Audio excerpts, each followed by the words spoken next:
Welcome to the Endo Belly Girl Podcast. I'm your host, Alyssa Chavez.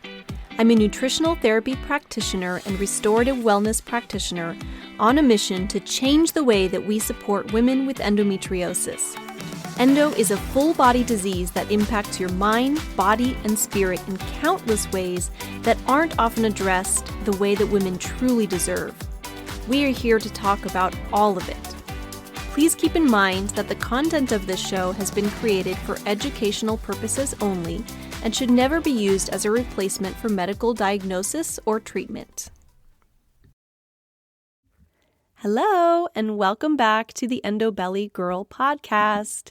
I cannot believe that this episode is going to be the very last episode of 2023. That blows my mind. I cannot believe that just a few days after this episode airs, it is going to be 2024. But it's also very exciting because I have some big plans coming for 2024. I don't want to spoil anything yet, but there are definitely things coming your way to be excited about. So I will just leave that little nugget there and share more with you as the new year begins to progress.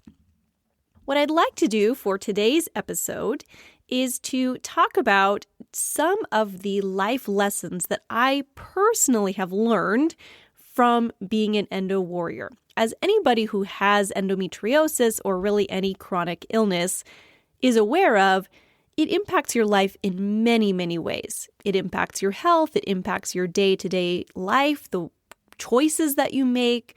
It can impact your relationships and your work and so many things.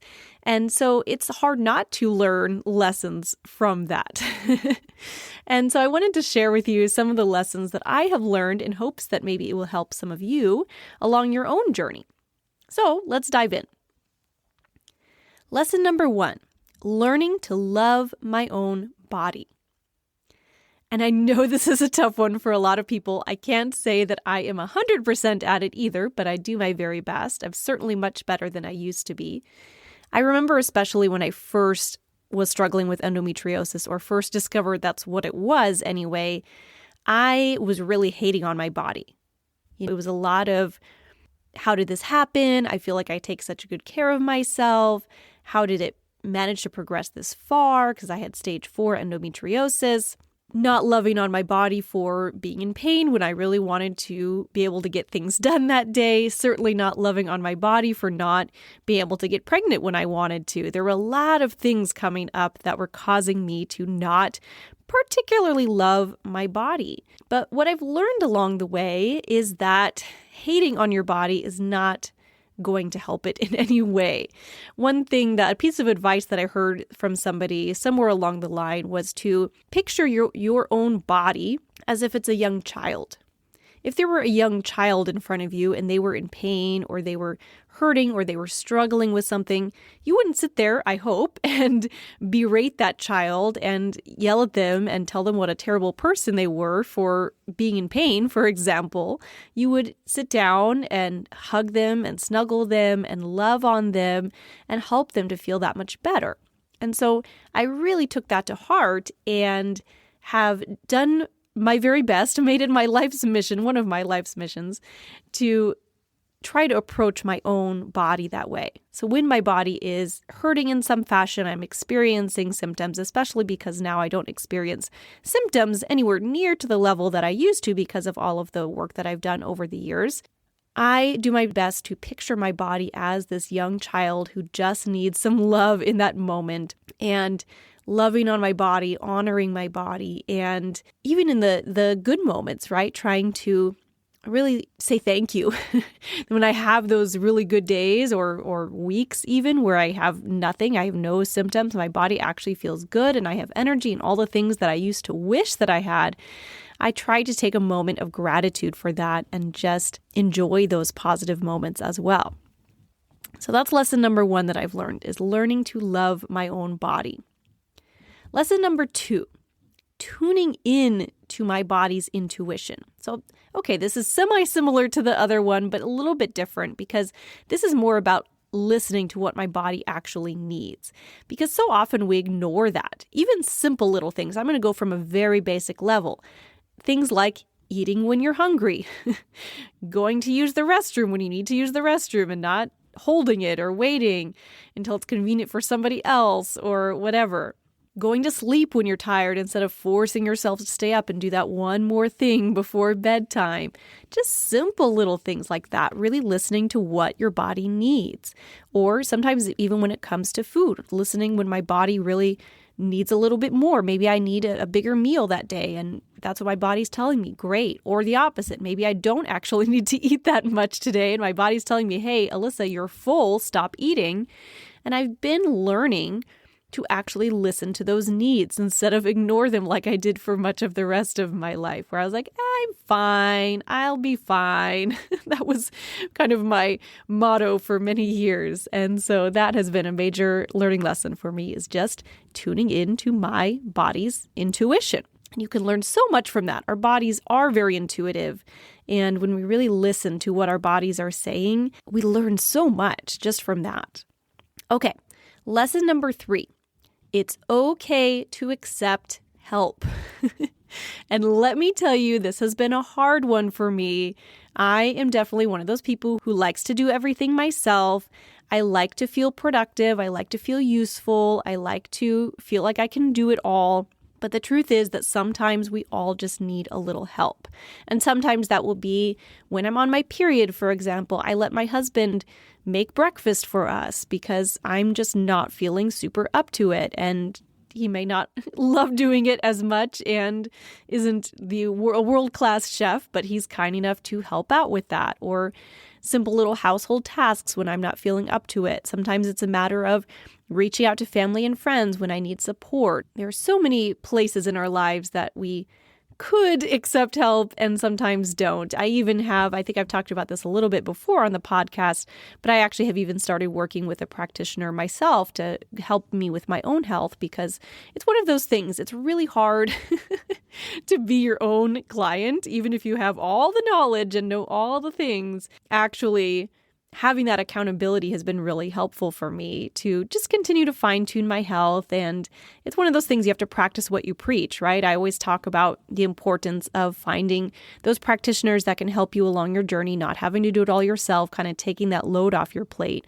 And so that's something that I actually took on this year, was kind of passing the torch on that. Be like, you know what? I'm going to continue to help other people with their health. And this is something that I've really love and enjoy. I've come a long way with my own health, and I'm very thankful for that. But I'm at a point where I want to be able to pass the torch and kind of just have somebody else help me get a third set of eyes, get another opinion, and just have some help and guidance for myself, and learning that that's okay to accept that. I don't have to be able to do it all myself. Okay, lesson number 4. You really are what you eat. Or more specifically, because I just can't help myself, my nutritional therapy practitioner brain won't let me. You are what you can absorb, because you do have to have optimum digestion in order to actually absorb nutrients from your food. Anyway, that's a story for another day. I just couldn't let this one slide without popping that in there. But really, truly, I feel remarkably different when I eat better. And I'm sure you all have noticed it too. Those days when you eat super clean, you cook home-cooked meals and you put down the junk food and you actually eat really well, I'm sure that you have felt the difference in your own body. I know that that's been the case for me. It's been a huge learning curve for me, because I used to just tell myself, oh, I can eat anything. I'm fine. That word again. I'm fine. I feel like I lived the first 30 years of my life just saying, I'm fine. Maybe that's the big overarching theme of the day here is I'm not fine. Or maybe I am, but I need to do certain things in order to be fine and feel fine. So anyway, really it comes down to learning about the impacts of food on my body. And of course, we're all different with that. It's not like there are specific foods that every single person should be eating to feel really good. We're all different. But I've been learning what works well for my body, what food and what nutrients I really need that make me feel good, and noticing the changes when I do eat really well. And not. Sometimes I slip up myself and don't eat great, and I definitely notice the difference then too. So sometimes it's a continual learning lesson, but that's okay. And lesson number 5, the importance of feeling empowered. And this is a big one. It's such an interesting thing. I've been hesitant to mention this and talk about this on the podcast because I feel like it's likely that there's going to be some pushback from it. But shoot, I'm just going to do it anyway. I hear a lot of talk out there about how we don't want to blame people for having endometriosis. It's not your fault, which I 100% agree with. Like, I'm certainly not going to argue with that. I don't think it's anybody's fault. I certainly am not going to sit here and point fingers at myself for having a disease. But I personally love the feeling of being empowered that there's something that I can do about it. So I think it's a two-sided coin. People think that, if you say that changing your diet will help with your endometriosis, that means that you've been eating the wrong things and because of your diet you have endometriosis. But that's not the point, right? It's not about blame. It's about empowerment. Yeah, sure, you may be able to do some work on improving your diet and that can help with your symptoms. It doesn't necessarily mean that the foods that you were eating were causing your symptoms. It just means that the symptoms that you're having are telling you something. It comes back to that intuition thing. Your body's telling you that it needs something, that it's looking for support in some fashion. That's really why we have symptoms in the first place. It's your body's way of communicating with you. And so personally, I really love the feeling of being empowered and knowing that there's something that I can do when I am experiencing symptoms in some fashion, be it digestive symptoms or pain or fatigue or hormone imbalance or anything that may be going on in my body. I love the feeling of knowing that there's something that I can do about it. Because when my journey first started, I was in a whole lot of pain, definitely a lot of fatigue, a lot of those symptoms that I'm talking about, and basically told, okay, here's a pill, take this for the rest of your life, good luck. And I didn't like the way that felt. And I remember even asking my doctor, hey, is there anything that I can do? Is there anything that you would recommend as far as diet or supplements or anything that I can do from my end to help with all of this? And she at the time kind of just brushed me off and was like, well, anything that you think might help. And I just didn't love that. I want to feel like there's something that I can do. So I ended up going on my own journey and ended up doing a whole lot of research, and I won't go through the full story today. I ended up doing what I'm doing now because I learned so much along the way. Went through multiple trainings and certifications and learned all the things about nutrition and gut healing and hormones and all of this stuff.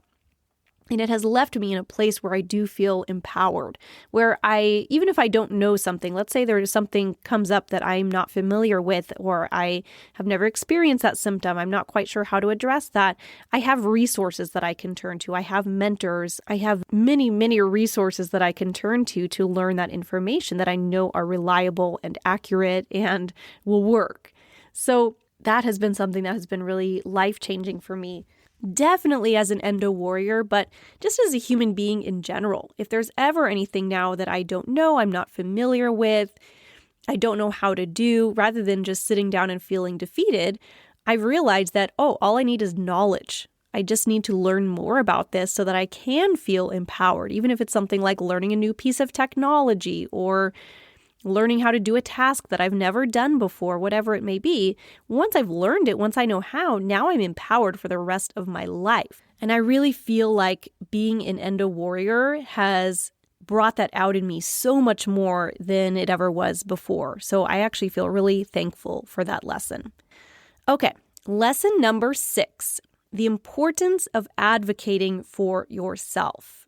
Now, this is something that was really, really hard for me at first. In fact, I would say to some extent it's still hard for me, but it's definitely something that has been super, super important for me to learn. And so I wanted to share a little bit about that today. So for starters, for me, advocating for myself was about talking to my doctors.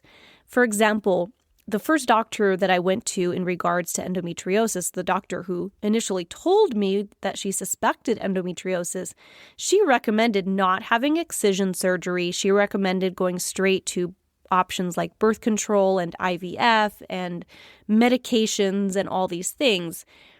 And I did do some of that for a little while, and it just didn't feel very aligned with me and my beliefs and how I felt. So I decided to advocate for myself and look elsewhere, really. I ended up meeting with another doctor who actually also recommended not having excision surgery at the time. But I just knew in my body that things felt off. I knew I wanted to remove this large endometrioma from my ovary. I just knew that it was not doing me any favors in there, and I wanted it out in addition to whatever else might be going on in there. So I actually continued to advocate for myself and ended up going on and finding a third doctor who I felt was much more aligned with me, much more on the same page, did end up moving forward with the excision surgery, and I'm really happy that I did that. If I just sat down and listened to that first doctor that I talked to, I might still be experiencing some of the symptoms of that are now much better because I was able to listen to what my body's needs were and have the surgery that I really needed at the end of the day. And I'm very happy with that choice. But I think when it comes to advocating for yourself, it's so much more than that. It's about speaking up for what you want, what you need, talking to your doctors until you actually get that stuff, until you get what you need, until you get what you want, continuing to look for different practitioners if you don't feel like they're aligning with your own thoughts and goals and ideas and ideals in your world. Because at the end of the day, it's your body, it's your life. And even though a doctor, sure, has a lot of knowledge in their particular area, you're the biggest expert in your own unique body. So continuing to advocate for yourself is so important. I mean, that's why endometriosis often takes so long to be diagnosed. They say it takes an average of 7 to 10 years from the onset of symptoms for a person to receive a diagnosis. And that's nuts. And honestly, a lot of it probably comes down to people not being listened to. I definitely want to sometime in the future do a whole episode on medical gaslighting and all of that because it's such a big thing these days. But I know this was my story. I mean, I had period pain, really bad period pain back in my late teen years. And honestly, it was so normalized, just the people around me, much less doctors, that I didn't really even think to dig deeper and look for answers. But it wasn't until I was much older that I started to realize the importance of that, of, you know what? This isn't normal, despite what people are telling me. I know in my gut that this isn't normal, and I want to know more. I want to know what is actually going on in my body. So I did, and ended up learning so much along the way. And in advocating for myself, I was able to get the medical care that I needed. I was also able to get the training that I needed to be able to do what I'm doing now. And it was all about speaking up for what I need.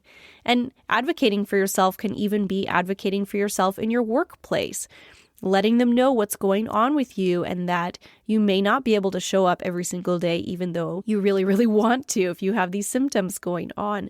Advocating for yourself, for example, when you go out to a restaurant. We talked about this in our last episode in my interview with Alexa Prass about eating a gluten-free diet and advocating for yourself when you go out to eat or go eat at a friend's house.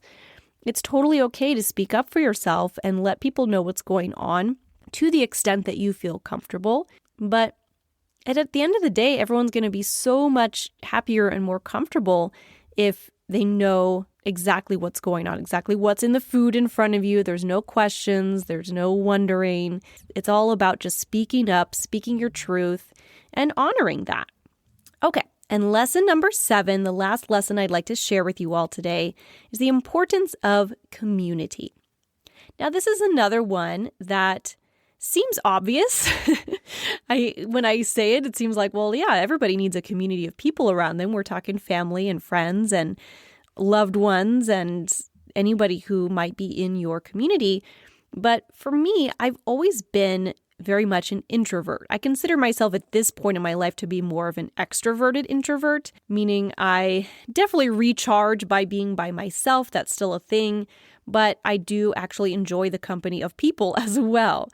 When I was younger, as a kid, I was extremely introverted. I mean, I was super shy. I definitely was more of a homebody and liked to do my own thing. I could sit there and just dive into a book and read half the day and was totally fine doing that. I certainly had some friends, but I was definitely more of a few close friends kind of person. I didn't need a huge group of people around me at all times. And I'm still that way. I'm definitely more of a small circle kind of person. I don't need massive amounts of friends or anything like that to make me feel good and satisfied.